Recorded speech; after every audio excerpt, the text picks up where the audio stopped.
Amid growing concerns and repeated questions over the safety of E20 fuel, the centre has clarified its position. The centre informed the Rajya Sabha that extensive studies have found no significant impact of E20 or 20% ethanol blended petrol on the performance of vehicles, including older or legacy models, rejecting concerns over potential engine damage and reduced reliability. In fact, in a written reply in the Rajya Sabha, Union Minister for Road Transport and Highways, Nitin Gadkari, said that studies carried out by the Indian Oil Corporation, the Indian Institute of Petroleum, the Society of Indian Automobile Manufacturers and the Automotive Research Association of India have found that vehicles running on E20 fuel showed no significant change in the performance or abnormal wear and tear. The government also said that the studies found no issues related to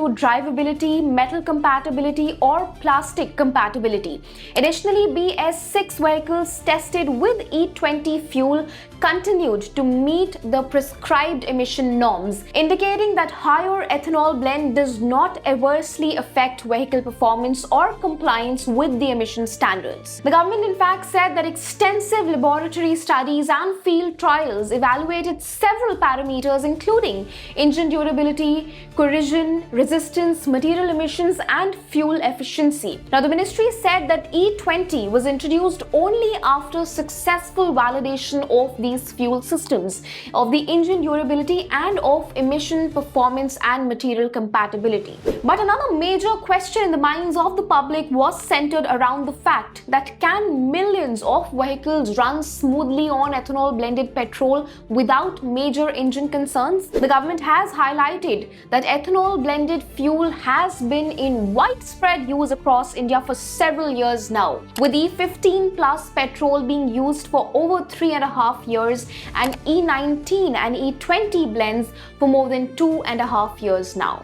As per the government, more than 20 crore two-wheelers and over 3 crore petrol cars have been operating on ethanol blended fuel, with no verified evidence of widespread engine failures or vehicle breakdowns linked to ethanol blending. The government has also further highlighted that a leading automobile manufacturer serviced 2.84 crore vehicles during financial year 2025 to 2026, including nearly 1.5 crore vehicles that were not originally certified for E20 compatibility. The company reported no cases of E20 related corrosion, abnormal component wear or reduced vehicle life.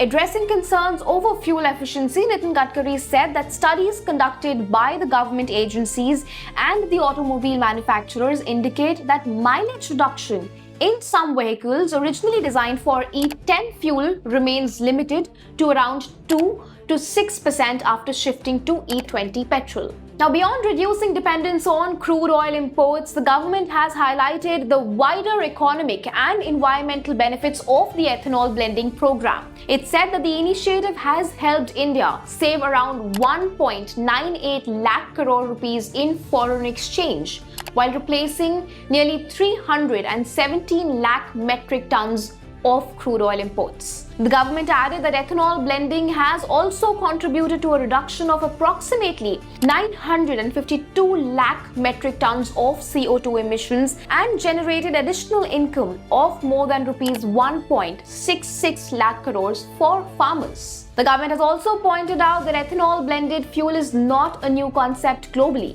with several countries adopting higher ethanol mixes for decades now. In fact, countries such as Brazil have been operating with significantly higher ethanol blends, the centre added. Now, in India, the ethanol blended petrol program began as a pilot initiative back in the year 2001, followed by the introduction of E5 petrol in 2006. Since then, ethanol blending has been gradually increased after establishing the required production capacity, infrastructure, and regulatory framework. So while concerns around E20 fuel continue to be debated, the government has pointed to data, research, and on-ground usage to support its push for ethanol blending. The road ahead will depend on how efficiently and how effectively India balances energy security, India's environmental goals, and the consumer confidence.